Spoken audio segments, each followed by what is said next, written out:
કૃષ્ણાય વાસુદેવાય હરય પરમાત્મને પ્રણત ક્લેશનાશાય ગોવિંદાય નમો નમઃ. સર્વને જય શ્રી કૃષ્ણ, જય રણછોડ.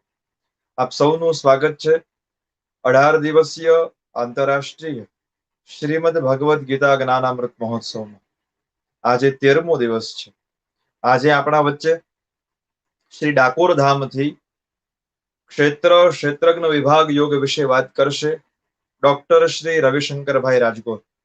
હું એમનું સ્વાગત કરું છું, એમને પ્રણામ કરું છું. આપણા વચ્ચે પધારે. જય રણછોડ. એમના પરિચય વિશે જાણીએ તો અત્યારે શ્રી ડાકોર સંસ્કૃત પાઠશાળામાં તેઓ શ્રી પ્રાધ્યાપક તરીકે છે, તેમજ સોમનાથ સંસ્કૃત યુનિવર્સિટીમાં વ્યાકરણ વિભાગના સભ્ય છે તથા ગુજરાત રાજ્ય પાઠ્યપુસ્તક મંડળના લેખક અને સમીક્ષક, તેમજ સારા એવા યુવા વક્તા છે. એને સાંભળવા એ પણ આપણો એક લાવો છે. અને સારા એવા કવિ છે સંસ્કૃતના. તસ્મે શ્રી કવયે નમઃ. અને શીઘ્ર કવિ છે. આપણું ગૌરવ છે કે આવા યુવા વક્તા આપણને પ્રાપ્ત થયા છે. આમ જોવા જઈએ તો ક્ષેત્રજ્ઞ વિભાગ યોગ આમ બહુ અટપટો લાગે, પણ આપણે ગુરુજી આજે એવી સરળ ભાષામાં વાત કરશે. કારણ કે પેલો સત્યનારાયણની કથાનો શિરો જેમ આપણને આમ હૃદય સુધી પહોંચી જાય ને, એવી રીતે સરળ ભાષામાં આપણને આમ ઉદર સુધી પહોંચી જશે અને આપણે સૌ તૃપ્ત થશે. તો હું વિશેષ સમય ન લેતા હું પૂજ્ય શ્રી ડોક્ટર શ્રી રવિશંકરભાઈ રાજગોરને વિનંતી કરું કે આપણને સૌને ક્ષેત્રજ્ઞ વિભાગ યોગ વિશે વાત કરી અને સૌને કૃતાર્થ કરશે. પૂજ્ય શ્રી ડોક્ટર રવિશંકરભાઈ. ધન્યવાદ. વાગર્થાવિવ સંપૃક્તૌ વાગર્થ પ્રતિપત્તયે જગતઃ પિતરૌ વંદે પાર્વતી પરમેશ્વરૌ યોऽन्तઃ પ્રવેશ્ય મમ વાચમિમાં પ્રસુપ્તાં સંજીવયત્યખિલશક્તિધરસ્વધામ્ના અન્યાંશ્ચ હસ્તચરણ શ્રવણત્વગાદીન પ્રાણાન્નમો ભગવતે પુરુષાય તુભ્યમ. સર્વને જય શ્રી કૃષ્ણ. 18 દિવસીય શ્રી ભગવદ્ ગીતા જ્ઞાનામૃત ઉત્સવમાં આજે આયોજન કરનાર સંયોજક, ભગવદ્ ગીતામાં જેમ કહ્યું છે યોજકસ્તત્ર દુર્લભ, તેવા સંયોજક શ્રી આકાશભાઈ, સાથે તકનિકમાં સહાય કરનાર શ્રી કિરીટભાઈ, અન્ય પણ સૌ વક્તાઓ, તજજ્ઞો, સર્વ શ્રોતાગણો, ભક્તિભાવ પરાયણ, સર્વ કોઈનું આપનું સૌનું સ્વાગત છે. આપના સૌના હૃદયની અંદર વિરાજિત સચ્ચિદાનંદ ઘન પરમાત્માના ચરણોમાં મારા પ્રણામ. તર્ક ભાષાની અંદર આકાશ શબ્દની વ્યાખ્યા કરી છે. આકાશ એટલે શું? આપણા જે આ કાર્યક્રમના સંયોજક છે આકાશભાઈ છે, તો એમાં એવું કહ્યું છે કે શબ્દ ગુણકમ આકાશમ. આકાશનું લક્ષણ છે આપણે શબ્દનું શ્રવણ કરી શકીએ છીએ. અને આજે આકાશભાઈ એમના નામને સાર્થક કર્યું છે. જે આકાશનો ગુણ છે કે શબ્દનું શ્રવણ કરાવવું, એ શબ્દનું શ્રવણ એ આકાશભાઈના આજે માધ્યમથી થઈ રહ્યું છે. તો અનવર્થ સંજ્ઞા થઈ છે આજે. અને એ પણ શબ્દ તો બ્રહ્મ કહ્યું છે. અને અમારા વૈયાકરણીઓ તો કહે છે કે અનાદિ નિધનમ બ્રહ્મ શબ્દ તત્વમ યદક્ષરમ વિવર્તતેર્થ ભાવેને પ્રક્રિયા જગતો યતઃ. શબ્દમ બ્રહ્મ, શબ્દ એ છે સાક્ષાત બ્રહ્મ. અને આજે શ્રી આકાશભાઈની આ સંયોજનાના કારણે આપને શબ્દ બ્રહ્મની ઉપાસના કરવાનો એવો શુભ અવસર મળ્યો છે.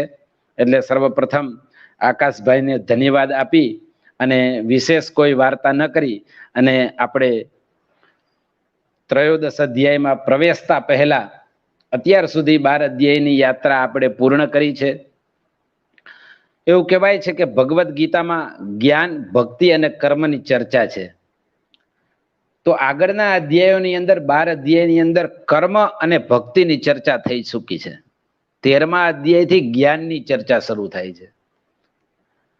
અને ભગવદ ગીતા જ કહે છે કે નહીં જ્ઞાનેન સદૃશમ પવિત્રમ ઇહ વિદ્યતે. આ જગતની અંદર જ્ઞાન જેવું પવિત્ર કોઈ વસ્તુ નથી. રીતે જ્ઞાનાન મુક્તિ, જ્ઞાન વગર મુક્તિ નથી. તો પ્રથમ જે 6 અધ્યાય છે એની અંદર કર્મયોગનું વર્ણન છે. એના પછીના જે 6 અધ્યાય છે એની અંદર ભક્તિયોગનું વર્ણન છે. અને 13મા અધ્યાયથી એ જ્ઞાન યોગનું વર્ણન શરૂ થાય છે. 12મા અધ્યાયની અંદર અદ્વેષ્ટા સર્વભૂતાનામ મૈત્રઃ કરુણ એવ ચ ઇત્યાદિ ભક્તોના લક્ષણ બતાવ્યા છે. એ ભક્તોના લક્ષણ અને ભગવાનની શક્તિનું વર્ણન, 2 પ્રકારની ભગવાનની જે શક્તિ છે, પરાશક્તિ અને અપરાશક્તિ. 7મા અધ્યાયની અંદર જ્ઞાન વિજ્ઞાન યોગની અંદર ભગવાનની પરાશક્તિ અને અપરાશક્તિનું વર્ણન છે. અને એ પરમાત્મા આપણને કઈ રીતના પ્રાપ્ત થઈ શકે. અષ્ટધા પ્રકૃતિ યુક્ત પરાશક્તિ જે છે ભગવાનની, એ અપરા કઈ છે, અષ્ટધા પ્રકૃતિ યુક્ત. અને જીવરૂપા પ્રકૃતિ સાથે જે જોડાયેલી છે એ પરાશક્તિ છે. ભૂમિ રાપો નલો ઇત્યાદિ જે 8 પ્રકૃતિ જે કહી છે, કવિ કાલિદાસ પણ જેનું અભિજ્ઞાન શાકુંતલન મંગલાચરણની અંદર સ્મરણ કરે છે. યા સૃષ્ટિ સ્રષ્ટુરાદ્યા વહતિ વિધિઉતમ યા હવિર્યા ચ હોત્રે ઇત્યાદિ શ્લોકથી. એ આ 8 પ્રકૃતિ, અષ્ટધા પ્રકૃતિ એ ભગવાનની શક્તિ છે. અને બીજી શક્તિ એ જીવરૂપા શક્તિ છે. એક શક્તિ એ અપરા છે અને જીવરૂપા જે શક્તિ છે જેના વડે આ જગત એ ધારણ થઈ રહેલું છે, જેને આપણે જીવાત્મા તરીકે ઓળખીએ છીએ, એ શક્તિ છે પરાશક્તિ. અને એ પરાશક્તિને જાણવા માટે, આ જીવને જાણવા માટે જીવે જેને સાધન બનાવ્યું છે એવું આ શરીર, એ શરીરને જાણવું પડે છે. અને એ શરીરને જાણવા માટેનું યોગ, એ શરીરને જાણવા માટેનું જ્ઞાન એટલે ક્ષેત્રજ્ઞ વિભાગ યોગ. આપણા શરીરનું જ્ઞાન એ આ અધ્યાયની અંદર રહેલું છે. ભક્તના લક્ષણ જાણ્યા પછી અર્જુનજીને ભગવાન આ જ્ઞાન આપે છે. આ અધ્યાયની અંદર ક્ષેત્ર કોને કહેવાય એની સમજ છે, ક્ષેત્રજ્ઞ કોને કહેવાય એની સમજ છે, પ્રકૃતિ શું છે, પુરુષ શું છે, જ્ઞાન શું છે, અને એ જ્ઞાન દ્વારા જ્ઞેય શું છે એની સમજ આ 13 અધ્યાયની અંદર આપેલી છે. આ 6 વસ્તુનું વર્ણન, આ 6 શંકાના સમાધાન આ જે પ્રશ્ન દ્વારા અર્જુને પૂછેલ છે, 6 પ્રશ્ન. ક્ષેત્ર એ શું છે, ક્ષેત્રજ્ઞ એ શું છે, પ્રકૃતિ શું છે, પુરુષ શું છે, જ્ઞાન શું છે, અને એ જ્ઞાન દ્વારા જ્ઞેય એ શું છે. આ 6 પ્રશ્નોના જવાબ આપણને આ અધ્યાયના માધ્યમથી મળે છે. તો આપણે પણ આજે યથાશક્તિ આ અધ્યાયના માધ્યમથી આ 6 વસ્તુને જાણવાનો પ્રયાસ કરીશું. તો સર્વપ્રથમ આ શ્લોકના પ્રારંભની અંદર જ ભગવાન કહે છે, ઇદમ શરીરમ કૌંતેય ક્ષેત્રમિત્યભિધીયતે એતદ્યો વેત્તિ તમ પ્રાહુઃ ક્ષેત્રજ્ઞ ઇતિ તદ્વિતઃ. ઇદમ શરીરમ કૌંતેય, હે કૌંતેય, હે કુંતી પુત્ર અર્જુન, હે પાર્થ, આ શરીર જે છે, ક્ષેત્રમ, આ શરીર જે છે ને એ જ ક્ષેત્ર છે. ક્ષેત્ર શબ્દ ખૂબ સમજવા જેવો છે. આમ તો ક્ષેત્ર શબ્દની 2-3 વ્યાખ્યાઓ શંકરાચાર્યજીએ કરી છે. પ્રથમ વ્યાખ્યા એવી કરી છે, ક્ષતત્રાણાત ક્ષેત્રમ, અર્થાત જેને આપણે ક્ષતિઓથી બચાવીએ છીએ, જેને લાગવા ભાગવાથી આપણે બચાવીએ છીએ, કોઈ પણ પ્રકારની આ શરીરને ક્ષતિ ન થઈ જાય એનું આપણે બહુ સાચવીએ છીએ, એટલે કહેવાય કે ક્ષતત્રાણાત. બીજો અર્થ કર્યો ક્ષરણાત. આનું દિન પ્રતિદિન આ શરીર જે છે એનો ક્ષરણ થઈ રહ્યું છે, વિનાશશીલ છે, દિન પ્રતિદિન એ ઘટી રહ્યું છે, એ વિનાશની તરફ ગતિ કરી રહ્યું છે. એટલે એને ક્ષરણશીલ કહેવામાં આવે છે, અથવા ક્ષયાત, ક્ષય એટલે પણ ક્ષીણ થવું. દિન પ્રતિદિન આ શરીર ક્ષીણ થઈ રહ્યું છે. ક્ષતત્તરાણાત, ક્ષરણાત, ક્ષયાત, અને જે અંતિમ અર્થ કર્યો છે જે એ બહુ ખૂબ જ ઉત્તમ અર્થ કર્યો છે, બંધ બેસતો અર્થ. ક્ષેત્ર એટલે કે ખેતર. ખેતરની સાથે આ શરીરને સરખાવ્યું છે.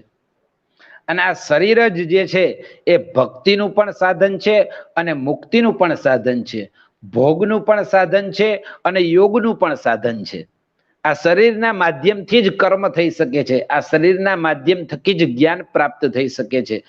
તમામના જ્ઞાન, કર્મ અને ભક્તિમાં કારણભૂત શરીર રૂપી સાધન છે.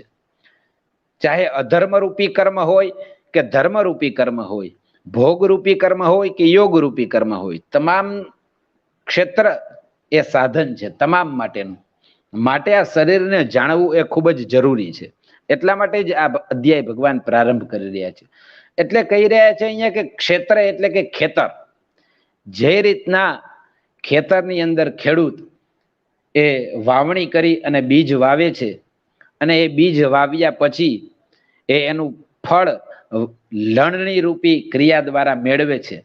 જેવું વાવે છે તેવું લણે છે. આપણે ત્યાં એક સરસ મજાની કહેવત છે,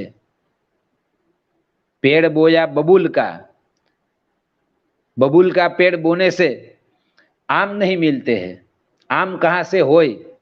पेड़ बोया बबूल का, आम कहाँ से होय? જો તમે કાંટાનું ઝાડ વાવો તો એમાંથી તમને કેરીની આશા ન રાખી શકો. એટલે તમે જેવા કર્મ કરો છો એવું તમને ફળ મળે છે. જેવી રીતના એ ભગવાન એટલા માટે જ આને ક્ષેત્ર કહ્યું છે કે ખેતરની અંદર તમે જે પ્રકારનું ધાન્ય વાવો છો, જે પ્રકારનું બીજ વાવો છો, એ પ્રકારનો પાક તમને મળે છે, એ પ્રકારનું ફળ તમને મળે છે. તો આપણને પ્રશ્ન થાય કે આટલા બધા જીવો પૃથ્વી ઉપર નિવાસ કરી રહ્યા છે, આ ફળ કઈ રીતના મળતું હશે બધાને? આ ભગવાન કઈ રીતના ફળ આપતા હશે? તો એક સુભાષિતમાં બહુ સરસ મજાનું કહ્યું છે કે યથા ધેનુ સહસ્રેષુ વત્સો ગચ્છતિ માતરમ તદ્વદ કર્મ કૃતમ કર્મ ભોક્તારમ પ્રતિ ગચ્છતિ. જેવી રીતના હજારો ગાયો હોય, ગૌશાળાની અંદર હજારો ગાયો હોય, પરંતુ જ્યારે વાછરડું જે છે એ હજારો ગાયોને છોડી અને પોતાની માતા જે હોય છે એના પાસે જ ગતિ કરે છે. બધી ગાયો રૂપ રંગની અંદર સરખી લાગતી હોય છે, તેમ છતાં પણ જે વાછરડું જે છે એ માતાને ગોતી જ લે છે. એ પોતાની માતા સિવાય બીજી કોઈ ગાય પાસે જતું જ નથી. પરમાત્મા પણ એ જ પ્રકારે તમે જે કર્મ કરેલું જે છે એ ફળ તમારી પાસે ફરી ફરી અને આવી જ જાય છે, તમને શોધી જ લે છે. એટલે જે રીતના વાછરડું એ પોતાની માતાને એટલે ગાયને શોધી લે છે, એટલે તમે જે કરેલું કર્મ જે છે એ તમને શોધી જ લે છે. એ તમારે એમ કહો કે હું કર્મ કરી અને બચી જઈશ તો એ પ્રકારની શક્યતા નથી. તમે સારું કર્મ કરેલું હશે તો પણ ભોગવવાનું છે, ખરાબ કર્મ કરેલું હશે તો પણ ભોગવવાનું છે. કર્મ આપને શોધી લે છે. માટે આ શરીરને ક્ષેત્ર કહ્યું છે. ઇદમ શરીરમ કૌંતેય ક્ષેત્રમ ઇતિ અભિધીયતે. આ શરીરને તું ક્ષેત્ર જાણ, કારણ કે આ શરીર દ્વારા જે કાંઈ કર્મ કરેલા છે એ જ કર્માનુભોગ ગચ્છતિ જીવ એકઃ. જ્યારે તું આ શરીરને છોડીને જઈશ ત્યારે આ શરીર દ્વારા કરવામાં આવેલા કર્મો એ જ તારી સાથે આવશે. અન્ય કોઈ પણ વસ્તુ એ તારી સાથે આવવાની નથી. એટલે આ શરીરને તું ક્ષેત્ર જાણ. એટલે આ શરીર આપણું એ ખેતર છે. તો આપણે આ ખેતરની અંદર કેવો પાક વાવવો છે અને આપણે આ શરીરનો કઈ રીતના ઉપયોગ કરવો છે આપણે હવે આપણા હાથમાં છે. ભગવાને કર્મ માટે આપણને સ્વતંત્ર બનાવ્યા છે. પછી આગળ બીજી પંક્તિમાં કહે છે એતદ યો વેત્તિ. આ શરીરને જે જાણે છે, આ ક્ષેત્રને જે જાણે છે, સહ ક્ષેત્રજ્ઞ. એ શરીરને જાણવા વાળાને ક્ષેત્રજ્ઞ કહેવાય છે. આ શરીર એ ક્ષેત્ર છે અને શરીરને જે જાણે છે એને ક્ષેત્રજ્ઞ કહે છે. એતદ્યો વેતિ તમ પ્રાહુ ક્ષેત્રજ્ઞ ઇતિ તદ્વિદઃ. આ શરીરને જાણનારને જ ક્ષેત્રજ્ઞ કહ્યો છે. તો આ શરીર એ ક્ષેત્ર છે અને શરીરને જાણનાર એને ક્ષેત્રજ્ઞ કહ્યો છે. તો આ પ્રકારનું ખૂબ જ આ અધ્યાય જે છે ને એ ખૂબ જ શાંતિથી સમજવા જેવો છે. કારણ કે એતદ યો વેત્તિ, તો આને જાણનારને એક ક્ષેત્રજ્ઞ કહેવાય. તો આ શરીરને શું આપણે સૌ નથી જાણતા? આપણે શરીરને તમે કહેશો કે આ તમારું શરીર તો દેખાઈ રહ્યું છે, મારી સામે જ છે આપનું સ્વરૂપ. આ ત્વચા, આ જ્ઞાનેન્દ્રિય, 5 જ્ઞાનેન્દ્રિય, 5 કર્મેન્દ્રિય, અને આ જે આ સ્થૂલ સ્વરૂપ દેખાઈ રહ્યું છે, એ સ્થૂલ સ્વરૂપ તો આપને સ્પષ્ટ દેખાઈ જ રહ્યું છે. તો બધા લોકો કહે અમે તો શરીરને જાણીએ જ છીએ, પરંતુ સાચું શરીર એ ખાલી માત્ર સ્થૂલ સ્વરૂપ નથી, એ સ્થૂલ સ્વરૂપથી પણ આગળ છે.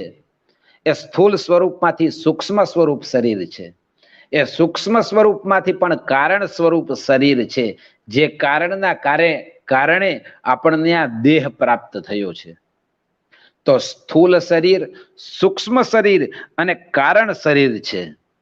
તો આ પ્રકારના 3 પ્રકારના શરીરના વર્ણનો એ શાસ્ત્રની અંદર બતાવ્યા છે. આગળ જે જ્યારે આવે છે ઋષિભીર બહુધા ગીતમ, ત્યાં એ શ્લોકની અંદર આપણે આની વિશેષ ચર્ચા કરીશું. એટલે આ શરીરને જે જાણનાર છે એને ક્ષેત્રજ્ઞ કહ્યું છે, અને આ શરીર એ ક્ષેત્ર છે.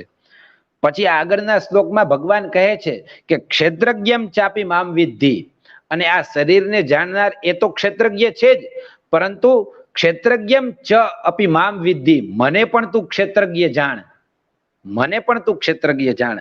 સર્વ ક્ષેત્રેષુ ભારત, આ તમામ જેટલા પણ આ પૃથ્વી ઉપર ક્ષેત્ર છે, એટલે કે તમામ યોનિઓ છે, તમામ જીવ જંતુ છે, એક નાનામાં નાના કીડાથી લઈ અને બ્રહ્માજી પર્યંત, આ બ્રહ્મ સ્તંભ પર્યંતમ, બ્રહ્મા સુધી જે કાંઈ નાનામાં નાનો જીવ જે છે એ તમામ ક્ષેત્રજ્ઞને હું જાણનાર છું. આપણે તો માત્ર આપણા ક્ષેત્રને જાણીએ તો પણ પૂરતું છે, પરંતુ પરમાત્મા એ તમામ ક્ષેત્રને જાણનાર છે. એટલે સર્વ ક્ષેત્રેષુ ભારત મામ ક્ષેત્રજ્ઞમ વિદ્ધિ, આ તમામ ક્ષેત્ર, જેટલા ક્ષેત્ર શરીર રૂપી દેહધારી પ્રાણીઓ છે એ તમામને હું જાણનાર છું, એટલા માટે હું ક્ષેત્રજ્ઞ છું. એટલે આપણે પણ ક્ષેત્રજ્ઞ છીએ અને પરમાત્મા પણ ક્ષેત્રજ્ઞ છે. જો આ તમારે કન્ફ્યુઝ નથી થવાનું. આ શરીરને જાણનારને પણ ક્ષેત્રજ્ઞ છે, અને પરમાત્મા કહે છે કે હું પણ ક્ષેત્રજ્ઞ છું, કારણ કે સર્વ ક્ષેત્રને હું જાણનારો છું. પરમાત્મા એ તમામ ક્ષેત્રના જાણકાર છે, તમામ શરીરના કરતા હરતા, કારણ કે ભગવાન જ એનું સર્જન કરનાર છે, ભગવાન જ એનું પાલન કરનાર છે, અને ભગવાન જ આ શરીર કે અન્ય કોઈ પણના શરીરનો લય કરનાર છે. માટે એ પરમાત્મા એ પણ ક્ષેત્રજ્ઞ છે. એટલે શરીરને જાણનાર પણ ક્ષેત્રજ્ઞ છે, અને તમામ શરીરના જાણનાર એ પરમાત્મા ક્ષેત્રજ્ઞ એ પણ ક્ષેત્રજ્ઞ છે. અને આગળની પંક્તિમાં કહે છે ક્ષેત્રજ્ઞયોર જ્ઞાનમ યત્ત જ જ્ઞાનમ મતમ મમ, અને આ ક્ષેત્ર અને ક્ષેત્રજ્ઞ રૂપી જે જ્ઞાન છે ને એ જ મારું જ્ઞાન છે. આ બે વસ્તુને જે જાણી જાય એ પરમાત્માને પ્રાપ્ત કરી જાય, ક્ષેત્ર અને ક્ષેત્રજ્ઞ. એક તો આ શરીરને જે જાણી જાય, અને એ શરીરના રચનારાને. એટલે એટલા માટે જ કહ્યું છે કે યથા અંડે તથા પિંડે, યથા પિંડે તથા બ્રહ્માંડે. જે આપણા શરીરમાં છે ને એ શરીરની સંરચનાને જે જાણી જાય ને એ બ્રહ્માંડની સંરચનાને જાણી જાય. કારણ કે આ પિંડની અંદર છે ને તે જ બ્રહ્માંડની અંદર પણ પરમાત્માએ સર્જન કર્યું છે. એટલે માટે આ શરીરને જાણવાની વાત અહીંયા પરમાત્માએ કરી છે. અને એટલા માટે જ કહ્યું છે ક્ષેત્રજ્ઞયો જ્ઞાનમ, ક્ષેત્ર અને ક્ષેત્રજ્ઞનું જે જ્ઞાન જે છે એ જ જ્ઞાન એ મારું જ્ઞાન છે. તો પરમાત્માએ આમ ક્ષેત્રજ્ઞ પોતાને પણ કહ્યા છે, અને જે આ શરીરને જાણનાર છે એને પણ પરમાત્મા ક્ષેત્રજ્ઞ કહે છે. કારણ શા માટે પરમાત્મા ક્ષેત્રજ્ઞ છે? કારણ કે મમ યોનિર મહદ બ્રહ્મ તસ્મિન ગર્ભમ દધામ્યહમ, આ મારા જ સ્વરૂપથી બધા જ એ પ્રગટ થયા છે. મારી યોની જ એ મહદ યોની છે, અને તેમાંથી જ સર્વ જંતુઓ પ્રગટ થયા છે. એટલે પરમાત્મા તો એના જાણકાર છે જ. ભગવાન કહે છે મમય વાંશો જીવલોકે જીવભૂત સનાતન, આ તમામ અંશો એ મારા જ અંશો છે. એટલા માટે ભગવાન એ ક્ષેત્રજ્ઞ છે, અને શરીરને જાણનાર પણ ક્ષેત્રજ્ઞ છે. અને આ ક્ષેત્ર અને ક્ષેત્રજ્ઞનું જ્ઞાન એ જ પરમાત્માનું જ્ઞાન છે. માટે આને જાણવા પ્રયત્ન કરવો જોઈએ. પછી આગળ કહે છે તત્ક્ષેત્રમ યચ્ચ યાદૃચ્ચ યદ વિકારી યતશ્ચ યત સચયો યત પ્રભાવશ્ચ તત્ સમાસેન મે શૃણુ. હે પાર્થ, તત્ ક્ષેત્રમ તે જે શરીર રૂપી ક્ષેત્ર છે, યત જેવું છે, યાદૃચ્ચ જૈસા ભી હે એ જે પ્રકારનું એ શરીર છે, અને જે છે યત એટલે કે વર્તમાનમાં જેવું છે, યાદૃક એટલે કે જેવું થશે, યદ વિકારી એટલે એમાં જે કોઈ વિકાર પણ આવશે, એટલે ભૂતકાળમાં જેવું હતું, વર્તમાન કાળમાં જેવું છે શરીર, અને ભવિષ્ય કાળમાં જેવું શરીર થશે, યત યાદૃક અને યદ વિકારી, ભૂતકાલિક, વર્તમાનકાલિક અને ભવિષ્યકાલિક આ ક્ષેત્ર જે છે એ અત્યારે આ દેહરૂપી ક્ષેત્ર છે, પરંતુ આ દેહ પ્રાપ્ત કરતા આ કયા ક્ષેત્રની અંદર હતો આ જીવ એ આપણે જાણતા નથી, પરંતુ પરમાત્મા જાણે છે. તો આપણે એ જ જાણવાનું છે. તો આ શરીર પ્રાપ્ત કરતા પહેલા પણ આપણી પાસે એક ક્ષેત્ર હતું, આ ક્ષેત્ર પણ છે, અને આ ક્ષેત્રની અંદર પ્રતિક્ષણ વિકારો પણ આવી રહ્યા છે. એટલે આ ક્ષેત્ર પણ નષ્ટ થશે અને નવું ક્ષેત્ર પ્રાપ્ત થશે.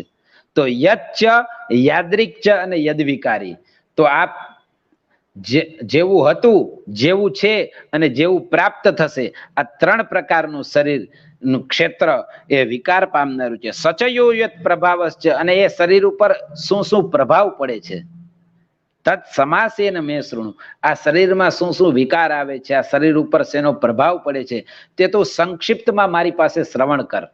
તો ભગવાન આ શરીરનું વર્ણન કરે છે. ઋષિભીર બહુધા ગીતમ છંદોભી વિવિધૈ પૃથક બ્રહ્મસૂત્ર પદૈશ્ચૈવ હેતુમદ્ભિર વિનિશ્ચિતૈ. આ શરીરનું વર્ણન એ ઋષિઓએ અનેક પ્રકારથી કરેલું છે. શ્રીમદ ભાગવતની અંદર પણ આવે છે સ્થૂળ શરીરનું વર્ણન. અસ્થિ સ્તંભમ સ્નાયુબદ્ધમ માંસ શોણિત લેપિતમ ચર્માવનદ્ધમ દુર્ગંધમ શરીરમિતિ વર્ણિતમ. અસ્થિ સ્તંભમ આ શરીરની અંદર શું છે, તો કે અસ્થિઓ રૂપી થાંભલાઓ છે, ટેકા છે. સ્નાયુબદ્ધમ સ્નાયુઓથી આ શરીર બંધાયેલું છે. ચર્માવનદ્ધમ ચર્મ એટલે કે ચામડી રૂપી આવરણ એના ઉપર ઢંકાયેલું છે. દુર્ગંધમ આ શરીરનો સ્વભાવ જ હંમેશા દુર્ગંધનો છે, કારણ કે આની અંદરથી સુગંધ તો એ પરમાત્માની કૃપાથી પ્રાપ્ત થાય છે, પરંતુ જે કાંઈ વિકાર બહાર નીકળે એનાથી આ શરીર દ્વારા દુર્ગંધ જ ફેલાય છે. ચર્માવનદ્ધમ દુર્ગંધમ શરીરમિતિ વર્ણિતમ. તો સ્થૂલ શરીરનું વર્ણન આવું ભાગવતની અંદર પ્રાપ્ત થાય છે. અનેક શાસ્ત્રોની અંદર પણ, ઉપનિષદોની અંદર પણ શરીર વિશે પ્રાપ્ત ઘણું બધું થાય છે. આત્માનમ રથિનમ વિદ્ધિ શરીરમ રથમ એવ છે. આ આત્મા એ રથી છે અને શરીર એ રથ છે, અને એને આત્મા ચલાવી રહ્યું છે. એટલે આપણે એ આત્મા એ કૃષ્ણ છે. પ્રભુ તમે છો મારા જીવન રથના સારથી, તમે જે પ્રકારે લઈ જશો એ પ્રકારે હું જઈશ. દેહો દેવાલય પ્રોક્ત, આ દેહ એ દેવાલય છે એવું પણ કહ્યું છે. પછી શરીર વિશે તો અન્ય પણ વર્ણન બ્રહ્મસૂત્ર ઇત્યાદિમાં પણ વર્ણન મળે છે. તો આમ અનેક પ્રકારથી ઋષિ મુનિઓએ પણ શરીરનું વર્ણન એ ગાયું છે. વેદાંતે પણ આ શરીરનું વર્ણન કર્યું છે. વેદાંત એ 5 પ્રકારથી આ શરીરનું વર્ણન કરે છે. કઈ રીતના, તો સર્વપ્રથમ અન્નમય કોષ છે. અન્નમય કોષ એટલે કે સ્થૂલ શરીર. કોઈ પણ આ ધરતી ઉપર જે કોઈ જીવ છે એ તમામ એ જીવ અન્નથી બનેલ છે. એ અન્નમય કોષમાંથી, અન્નમય કોષ એટલે કે પંચ મહાભૂતોમાંથી બનેલું શરીર જે સ્થૂલ શરીર છે, કોઈ પણ જીવનું હોઈ શકે છે. જે જીવ નિર્જીવ છે એનું પણ સ્થૂલ શરીર તો છે જ, ચાહે પથ્થર હોય, ચાહે પહાડ હોય, નદી હોય, એ તમામનું સ્થૂલ શરીર છે, અને તમામમાં પરમાત્મા તો વિદ્યમાન છે, કારણ કે પંચમહાભૂતમાંથી બનેલ છે, માટે એને અન્નમય કોષ કહેવામાં આવે છે.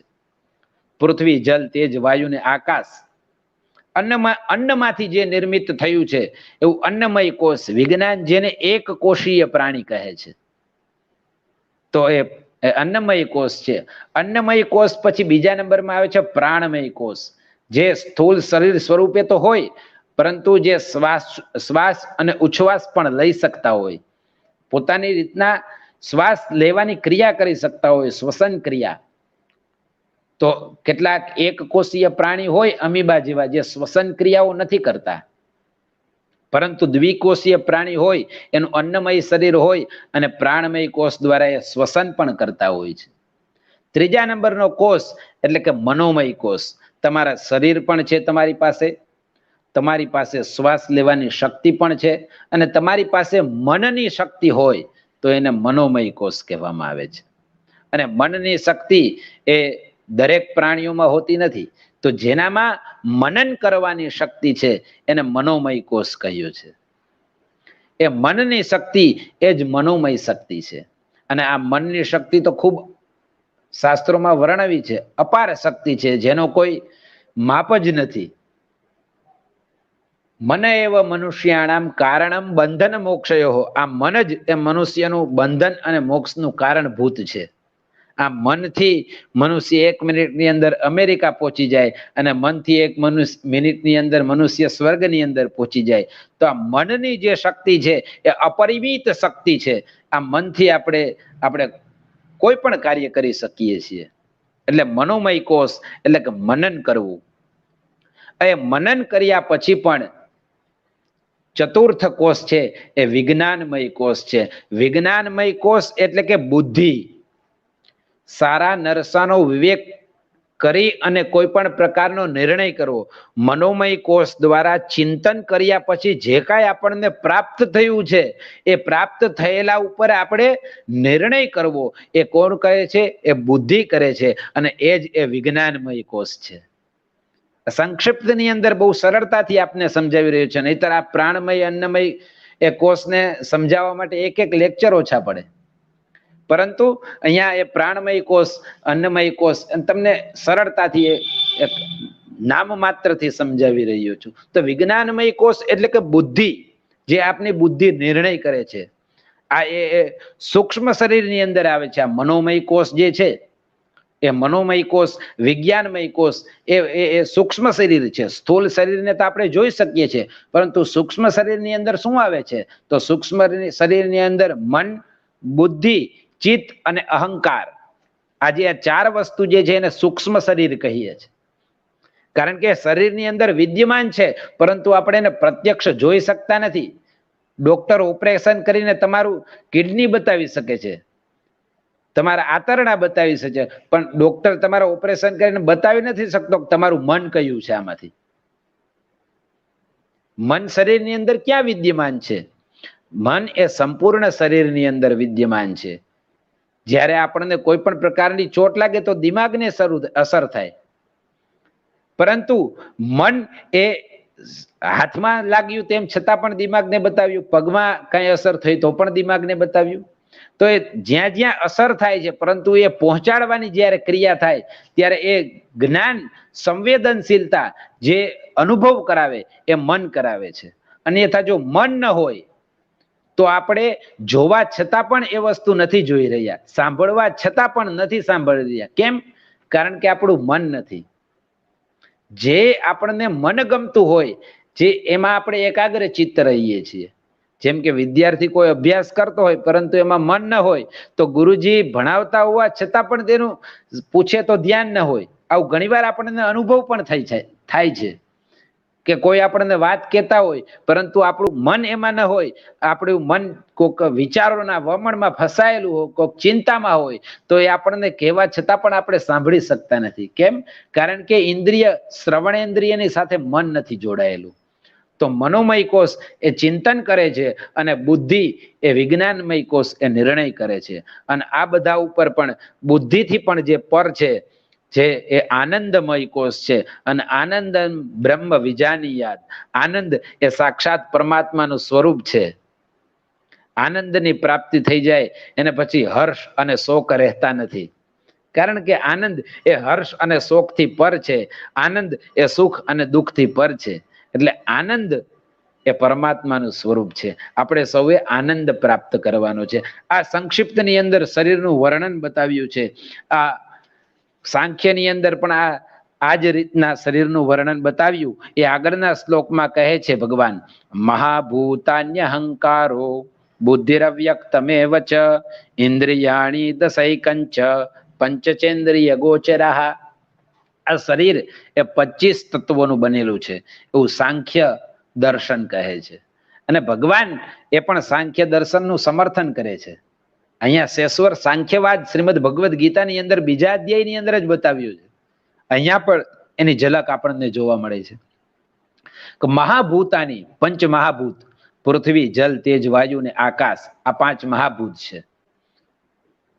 કારણ કે તમામ ભૂતોની અંદર વિદ્યમાન છે, તમામ ભૂતોના કારણભૂત છે, માટે આ 5 મહાભૂત છે. પૃથ્વી, જલ, તેજ, વાયુ અને આકાશ. મહાભૂતાની અહંકાર, અહમ કરોમીતિ અહંકાર, હું કરું છું, હું કરું છું. આ અહંકારને મિટાવવા માટે આ શરીરનું જ્ઞાન જરૂર છે. ભાઈશ્રી એક સરસ મજાનું વાક્ય બોલે છે, હું હટે ને તો હરિ પ્રગટે. આ આપણા શરીરના જ્યારે હું વિદ્યમાન છે ને ત્યાં સુધી હરિ પ્રગટ થવાના નથી. આ હું હટે ને તો જ હરિ પ્રગટે. અને આ હું ને હટાવવા માટે શરીરનું જ્ઞાન તમારે જરૂરી છે. મહાભૂતાની અહંકાર બુદ્ધિ, બુદ્ધિ, અહંકાર. અને શું કહે છે કે અવ્યક્તમ, અવ્યક્તમેવ ચ. અવ્યક્ત એટલે શું? તો કે અવ્યક્ત એટલે કે મૂળ પ્રકૃતિ.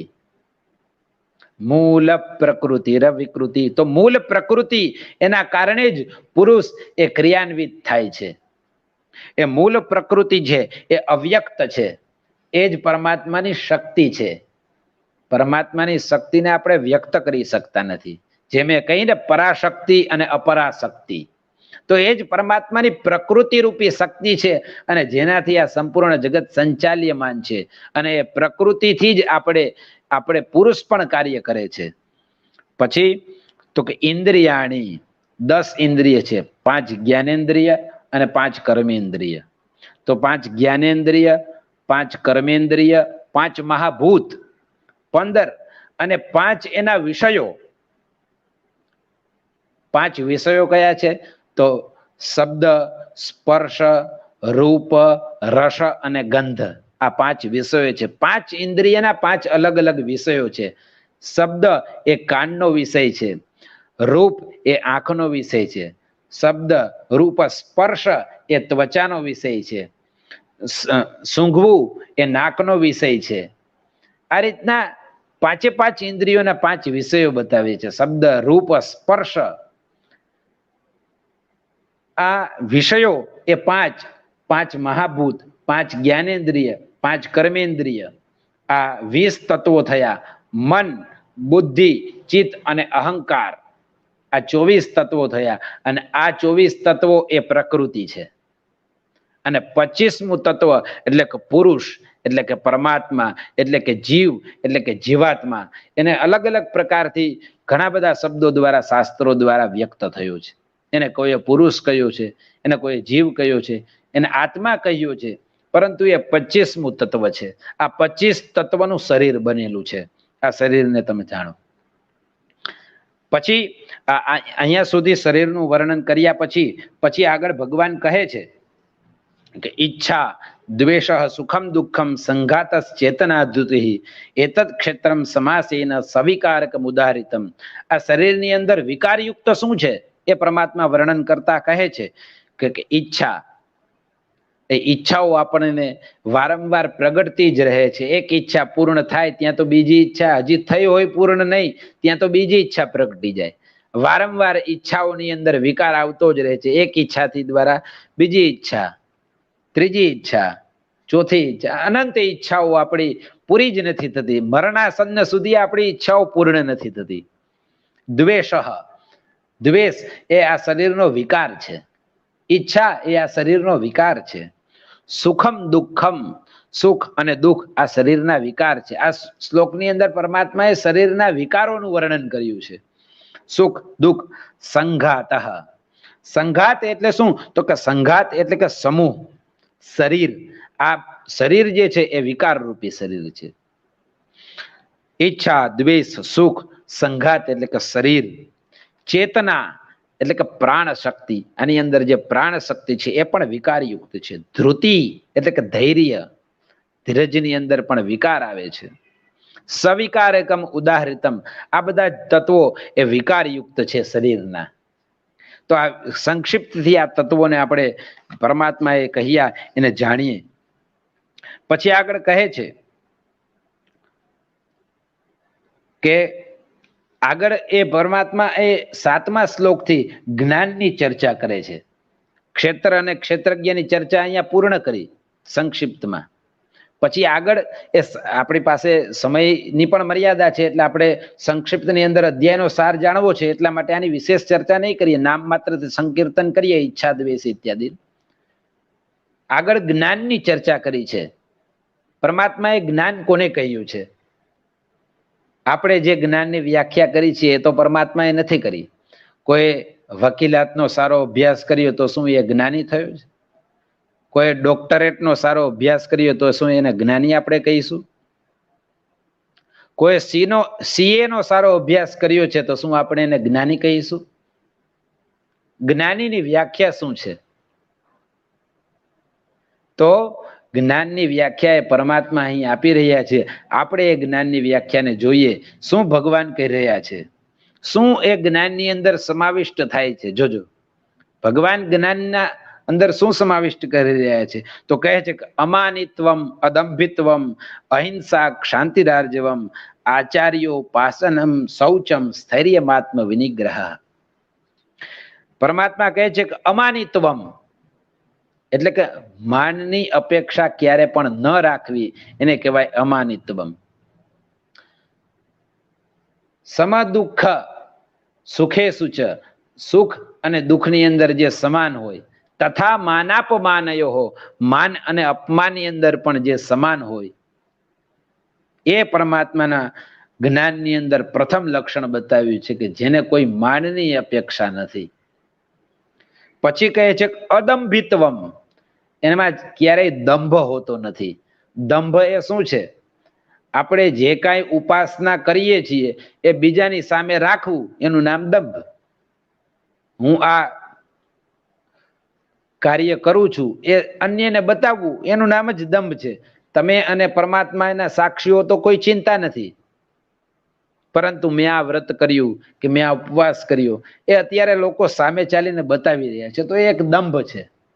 સંક્ષિપ્ત સરળતાથી બહુ સમજીએ તો એ જ દંભ છે. તો આપણામાં ક્યારેય દંભીપણું ન હોવું જોઈએ.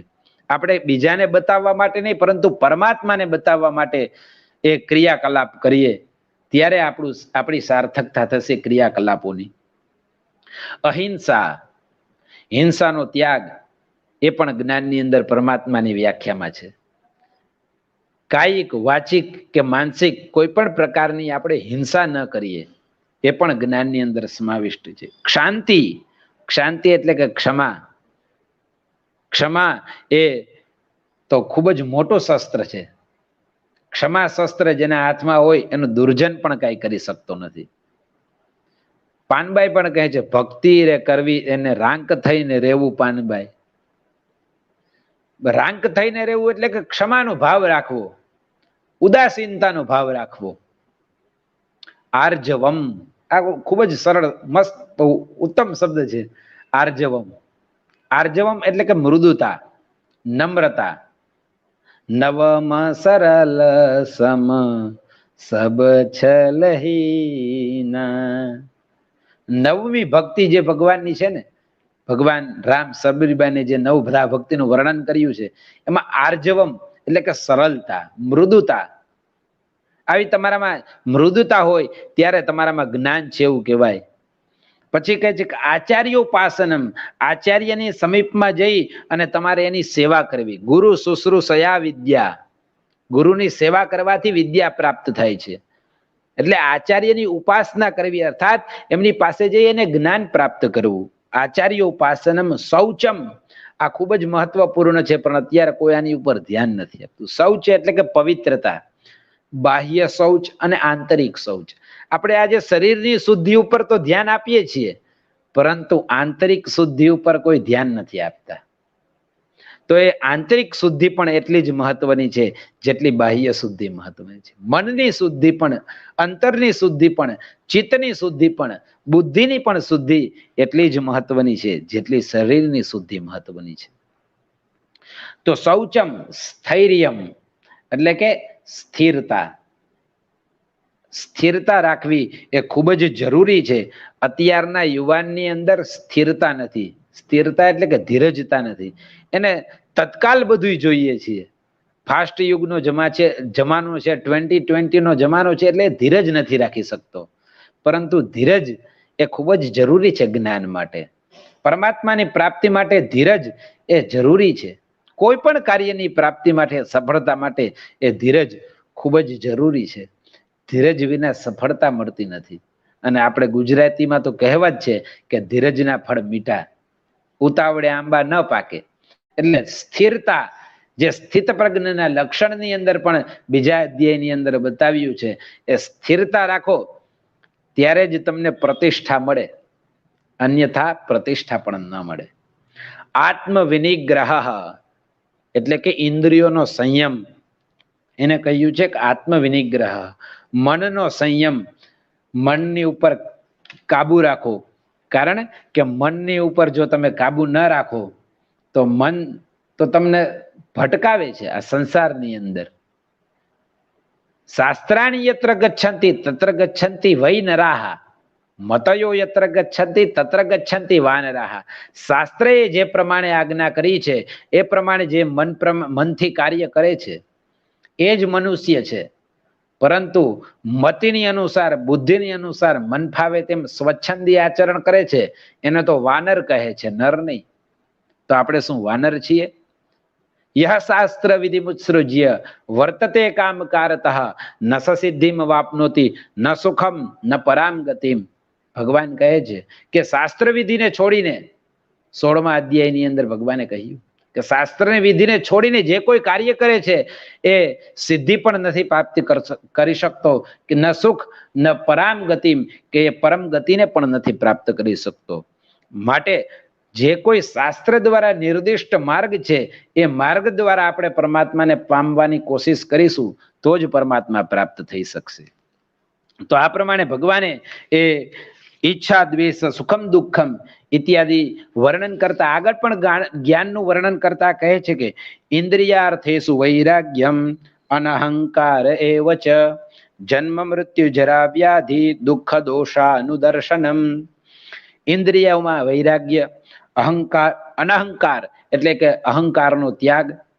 આ એક ખૂબ જ પરમાત્મા જે કામી હોય છે એને પણ પ્રાપ્ત થાય છે. પરમાત્મા જે ક્રોધી હોય એને પણ પ્રાપ્ત થાય છે.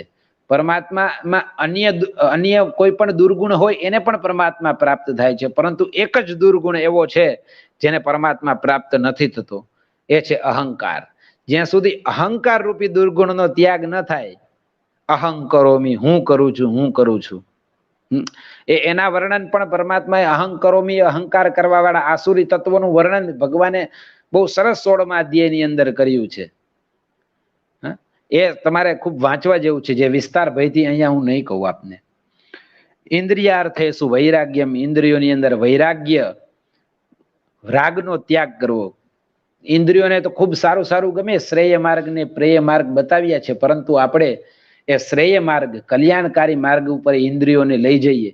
ઇન્દ્રિયોના મોહમાં ન ફસાઈએ, સારું રૂપમાં ન ફસાઈએ, સારી સુગંધમાં ન ફસાઈએ. સારામાં પણ ફસાવવું એ મોહ છે. એટલું ખરાબનો જ ત્યાગ કરવો એવું નહીં. પરમાત્માએ વૈરાગ્ય કહ્યો એટલે સારાનો પણ ત્યાગ, એ પણ એક પ્રકારની આસક્તિ છે.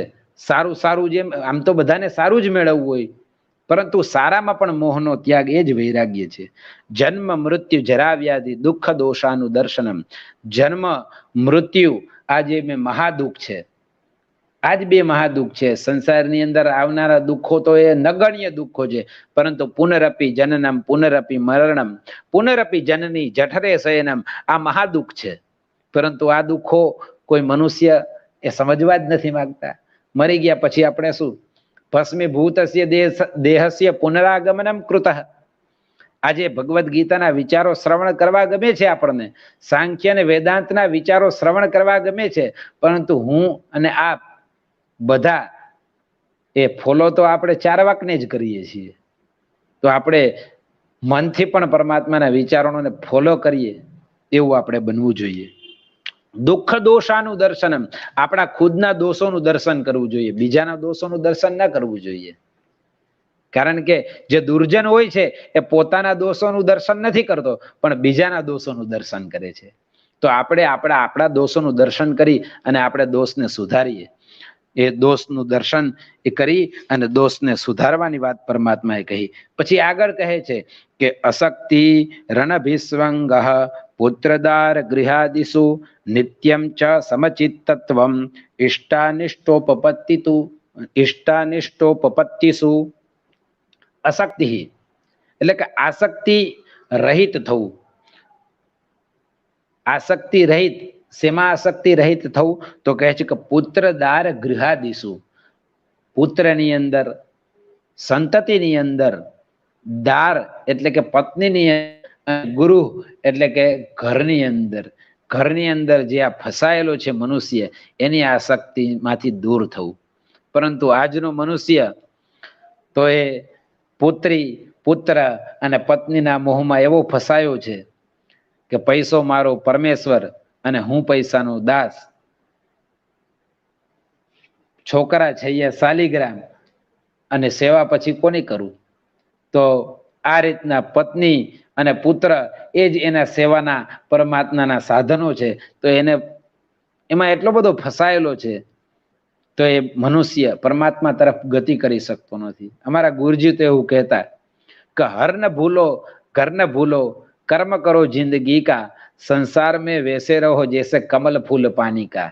હર એટલે કે પરમાત્મા, શિવ, હરિ, હરિ અને હર અભેદ છે એમાં. અને ઘર એટલે કે સંસાર. હરિને પણ ન ભૂલો અને સંસારને પણ ન ભૂલો. અને આ જિંદગીની અંદર, સંસારની અંદર તમે કર્મ કરતા રહો. કેવી રીતના? તો જેસે કમલ ફૂલ પાની કા, જેવું કમળનું ફૂલ છે પાણીની અંદર, કાદવની અંદર. કમલનું ફૂલ તો કાદવની અંદર છે, પણ કાદવ એ કમળના ફૂલની અંદર નથી. તો આપણી અંદર સંસાર ન હોય, આપણે ભલે સંસારની અંદર હોય, એ જ આપણે સમજવાનું છે. નિત્યમ ચ સમચિત તત્વમ, ચિત્તની નિત્ય સમતા. સમતા એ ખૂબ જ હોવી જરૂરી છે. આ સમતા જ્યાં સુધી ચિત્તની અંદર ન હોય ત્યાં સુધી ચિત્ત એ સ્થિર રહે નહીં. તો સમતા, સમાન ભાવ. વિદ્યા વિનય સંપન્ને બ્રાહ્મણી ગવિ હસ્તિની સુની ચૈવ સ્વ પાકે ચ પંડિતા સમદર્શિનઃ. ભગવદ્ ગીતા. પંડિત કોને કહ્યું છે? જે સમદર્શી છે. એ દરેકની અંદર સમચિત તત્વ છે, દરેકની અંદર એક જ રૂપે પરમાત્માને જુએ છે. તો વિદ્યા વિનય સંપન્ન બ્રાહ્મણ હોય, એ ગાય હોય કે કૂતરો હોય, સુની એટલે કે કૂતરો, સ્વપાક એટલે કે વિષ્ટા, મલ હોય, પંડિતા સમદર્શિનઃ, પંડિતો આત્મવત સર્વભૂતેષુ યહ પશ્યતિ સ પંડિતઃ. પોતાના સમાન જ દરેક વસ્તુઓને જોવે છે. મારામાં જેવું પરમાત્મા છે એવો અન્યમાં પણ છે. આ જે વિચાર કરે છે એ જ જ્ઞાની છે. આ પરમાત્મા જે જ્ઞાનની વ્યાખ્યા કહી રહ્યા છે એ શ્લોકો હું આપને કહી રહ્યો છું. ઇષ્ટાનિષ્ટોપપત્તિષુ, અનુકૂળતા અને પ્રતિકૂળતાની અંદર જે સમતા ધારણ કરે છે એ જ સાચો જ્ઞાની છે. કારણ કે સુખ અને દુઃખ એ તો સંસારની અંદર આવવાના જ છે, પરંતુ એ સુખ અને દુઃખને એ જે જીરવી જાણે, સુખની અંદર જે છકી નથી જતો અને દુઃખની અંદર જે રડી નથી જતો, એ જે પરમાત્માનો સાચો ભક્ત છે. એના મુખ ઉપર ક્યારેય વિકારની રેખા ન આવે. સુખ હોય તો પણ એ પરમાત્માનું ભજન કરે અને દુઃખ હોય તો પણ પરમાત્માનું ભજન કરે. અને અઢળક ઉદાહરણો આપણને શાસ્ત્રની અંદર મળી જાય છે, પણ વિસ્તાર ભયથી આપણે એ તરફ નહીં જઈએ. પછી આગળ ભગવાન કહે છે કે મયી ચાનન્ય યોગી ને ભક્તિરવ્યભિચારિણી. આ મુખ્ય વસ્તુ છે. મયી અનન્ય યોગી ને ભક્તિ, મારામાં અનન્ય યોગથી ભક્તિ, અને એ પણ કેવી? અવ્યભિચારિણી. વ્યભિચારિણી નહીં, અવ્યભિચારિણી ભક્તિ. જે કોઈ પ્રાપ્ત કરવાના હેતુથી નથી, અહૈતુકી પરમાત્માની ભક્તિ છે, એ જ અવ્યભિચારીણી ભક્તિ છે. આજે આપણે પરમાત્માની ભક્તિ તો કરીએ છીએ, પરંતુ આપણે કોઈ પણ પ્રકારની આપણને કોઈક મોહ હોય છે કે મને આ પ્રાપ્ત થાય, મારા 12માની અંદર આટલા ટકા આવે તો પરમાત્મા હું તમને આપીશ, કે મારા ઘરે પુત્રનો જન્મ થાય તો આ આપીશ. આ એક પ્રકારનો ભગવાન સાથે આપણે વેપાર કરીએ છીએ, વ્યભિચાર કરીએ છીએ. પરંતુ અવ્યભિચારીણી ભક્તિ આપણે પરમાત્માની કરવી જોઈએ. અને કેવી? તો કે અનન્ય. અને જે પરમાત્માની અનન્ય ભક્તિ કહે છે એને ભગવાને વચન આપ્યું છે કે અનન્યાસ ચિંતયંતો મામ યે જનાઃ પર્યુપાસતે તેસામ નિત્યાભિયુક્તાનામ યોગક્ષેમમ વહામ્યહમ. જે અનન્ય ચિત્તથી મારી ભક્તિ કરે છે તેના યોગ અને ક્ષેમની ચિંતા હું કરું છું. એને બીજી કોઈ પણ પ્રકારની ચિંતા કરવાની જરૂર નથી. યોગ શું છે? તો અપ્રાપ્તસ્ય પ્રાપ્તિ યોગ. જે આપણી પાસે નથી એ પ્રાપ્ત કરાવે એનું નામ યોગ. શંકરાચાર્ય જે વ્યાખ્યા કરે છે. અને પ્રાપ્તસ્ય રક્ષણમ ક્ષેમ. આપણી પાસે જે પ્રાપ્ત છે એનું રક્ષણ કરે એનું નામ ક્ષેમ. તો યોગ અને ક્ષેમ એટલે જે નથી એ પણ પરમાત્મા પ્રાપ્ત કરાવે, અને જે છે એનું પરમાત્મા રક્ષણ કરે છે. ક્યારે? કે જ્યારે આપણે અનન્ય ભાવથી પરમાત્માની ભક્તિ કરીએ છીએ. નરસિંહ, તુકારામ, ચૈતન્ય મહાપ્રભુ, મીરાબાઈ, અનેક ઉદાહરણો આપણે જોઈ શકીએ છીએ જે અનન્ય ભાવથી પરમાત્માની ભક્તિ કરે છે. પ્રહલાદ, ધ્રુવ, નારદ, અનેક ઉદાહરણો તમને આપી શકીએ છીએ. તે અનન્ય ભાવથી જે ભગવાનની ભક્તિ કરે છે અને એ પણ વ્યભિચાર વગરની, એ પરમાત્માને પ્રાપ્ત કરે છે. વિવિક્ત દેશ સેવિત્વમ અરર્તિર જન સંસદી. પછી આગળ કહે છે જ્ઞાનની વ્યાખ્યામાં તો કે વિવિક્ત દેશ સેવિત્વમ અર્થાત એકાંતની અંદર વાસ.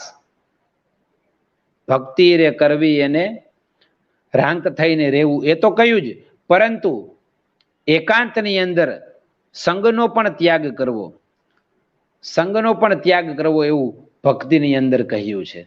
કારણ કે સંગ એવો રંગ, તમે સારો સંગ કરો તો સારો સદકાર્ય થશે, પરંતુ ખરાબ સંગ કરો તો ખરાબમાં પણ તમારી ગતિ થશે. એટલે સારા સંગથી પણ દૂર રહેવાનું કહ્યું છે અહીંયા.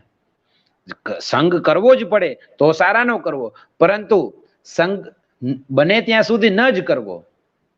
સંગ તું કરો તો એવા નરની કરજો જે રાખે ભજનમાં ભરપૂર. તમને જે ભજનની અંદર પરમાત્માની વાતની અંદર ભરપૂર રાખે એવા નરની તમારે સંગત કરવી જોઈએ. જે ગામની પંચાયત કરે એવા નરની સંગત આપણે ન કરવી જોઈએ. સંગત કરો તો એવા નરની કરવી કે ભજનની અંદર આપણને જે હંમેશા ભરપૂર રાખે. તો આ ભગવાનની આવી જ્ઞાનની વ્યાખ્યા ભગવાને બતાવી છે. તો આટલા, અને પછી છેલ્લી વ્યાખ્યા શું કહ્યું કે જન સંસદી અરતિહિ. જેને જન સમુદાયથી વિરાગ હોય, મેદની જેને ગમે નહીં, એને કહેવાય અરતિ જન સંસદી. જન સમૂહની અંદર ભાગ લેવો ગમે નહીં, એને એકાંતમાં સુખ ગમે. એકાંતે સુખમાસ્યતામ. એકાંતની અંદર સુખનો અનુભવ કરે એને જ જ્ઞાની કહ્યું છે. આ જ્ઞાનની વ્યાખ્યા છે. આમ 7 થી 11 શ્લોક સુધી ભગવાને જ્ઞાનની વ્યાખ્યા કરી છે. અધ્યાત્મ જ્ઞાન નિત્યત્વમ એટલે આ જે જેટલા તત્વોની વાત કરી એ બધા જ્ઞાનના તત્વો છે. અહીંયા આ શ્લોકની અંદર સમાપ્ત કર્યું કે એત જ જ્ઞાનમ ઇતિ પ્રોક્તમ. આ જેટલી વસ્તુઓ કઈ એ જ જ્ઞાન છે. અજ્ઞાનમ યદતોન્યથા. આના સિવાયનું જે કઈ બધું છે ને એ બધું અજ્ઞાન છે. એટલા માટે આ જે કઈ ભગવાને જ્ઞાનના લક્ષણો બતાવ્યા છે એ આપણે પ્રાપ્ત કરવા પ્રયત્ન કરવો જોઈએ. સારી વકીલાત આપણને આવડે છે તો એ જ્ઞાની નથી. સારું સીએ નો અભ્યાસ કર્યો છે એ જ્ઞાની નથી. એની પાસે માહિતી છે 100%, એ એનામાં કુશળતા છે, એમાં એ એક સ્કિલ છે, એની સ્કિલને વંદન છે. પરંતુ જ્ઞાની એ કોણ છે? કે જેને અધ્યાત્મ જ્ઞાન નિત્યત્વમ, એ અધ્યાત્મ જ્ઞાનની અંદર જે નિરત છે એ જ ખરેખર સાચું જ્ઞાન છે. અન્ય કોઈ એ જગતની અંદર જ્ઞાન નથી. એટલા માટે જ વકીલ હોય તો પણ એ જે જ્ઞાની હોય એને આવીને પગે લાગે છે. એ સીએ કરેલો હોય તો પણ કથા શ્રવણ કરવા આવી અને વ્યાસને પગે લાગે છે. કારણ કે અધ્યાત્મ જ્ઞાનની અંદર વિદ્યમાન છે અને એ જ પરમાત્માનું જ્ઞાન, એ જ સાચું જ્ઞાન છે. અન્ય કોઈ જ્ઞાન એ સાચું જ્ઞાન નથી. એ તો આપણે આ ભવસાગરની અંદર આપણે ચલાવવા માટે અધ્રુવ છે, જે નિશ્ચિત નથી એવું છે. તો એ જ્ઞાન નથી. અધ્યાત્મ જ્ઞાન સા વિદ્યા યા વિમુક્ત, આપણું ઉપનિષદનું વાક્ય, એ જ વિદ્યા છે જે મુક્તિ અપાવે. અન્ય વિદ્યાઓ કોઈ મુક્તિ નથી અપાવતી, આ વિદ્યા જે મુક્તિ અપાવે છે. પછી આગળ જ્ઞેયની ચર્ચા કરી છે કે જ્ઞાન દ્વારા પ્રાપ્ત શું આપણે કરવાનું છે. એ જ્ઞાન દ્વારા આપણે શું પ્રાપ્ત કરવાનું છે, તો કે અનાદિ મત પરમ બ્રહ્મ, એ અનાદિ બ્રહ્મને આપણે પ્રાપ્ત કરવાનું છે. તો આમ જ્ઞેયની પણ ચર્ચા કરી, અને પછી અધ્યાયના અંતમાં પ્રકૃતિ અને પુરુષની પણ ચર્ચા કરી છે. એ પુરુષ કેવો છે, તો કે સર્વતઃ પાણીપાદમ તત્ સર્વતોક્ષી શિરોમુખમ સર્વતઃ શ્રુતિમલ લોકે સર્વમામૃત્ય તિષ્ઠતિ. આ ઘણીવાર આ બધું આવી ગયું છે, જે વેદોની અંદર પણ કહ્યું છે કે સહસ્રશી રેખા પુરુષ સહસ્રાક્ષ સહસ્રપાદ સભૂમિગુ સર્વત સ્મૃત્વા તિષ્ઠત દશાંગુલમ.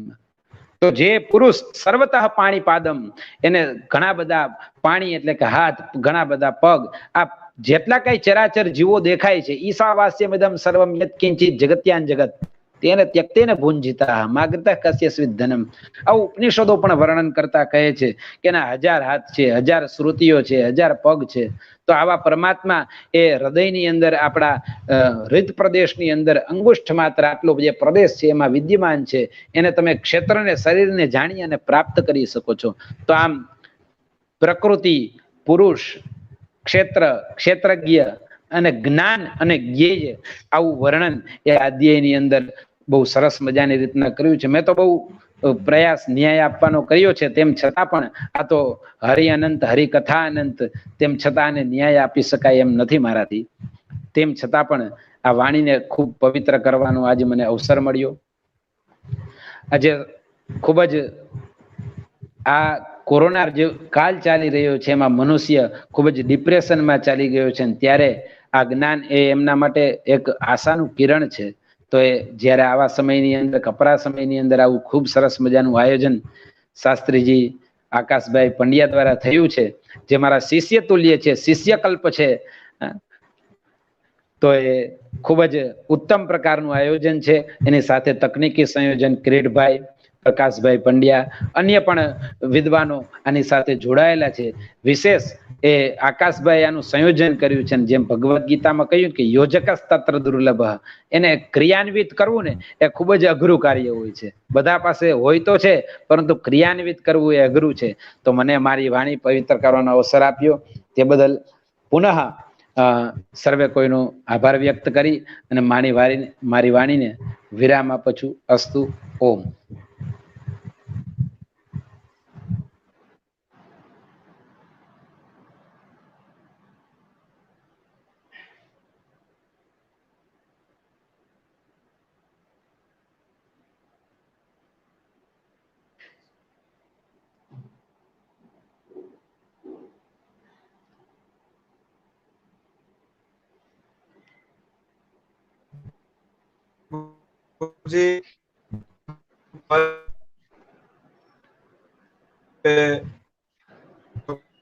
શંકરભાઈ નો આભાર. આપણને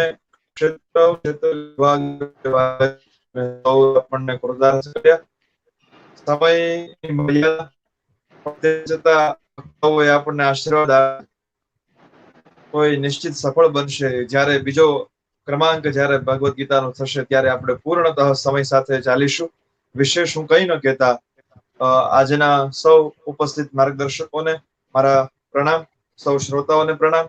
શ્રી કિરીટભાઈ આચાર્યજી, શ્રી મહેશભાઈ જોશી, શ્રી પ્રકાશભાઈ પંડ્યા, સૌનો ખૂબ ખૂબ આભાર કે આપણે સૌએ, અને પૂજ્ય રવિશંકરભાઈનો પણ ખૂબ ખૂબ આભાર કે આપણને સૌને સ્વલ્પ સમયમાં સુંદર મજાની એક યાત્રા કરાવી.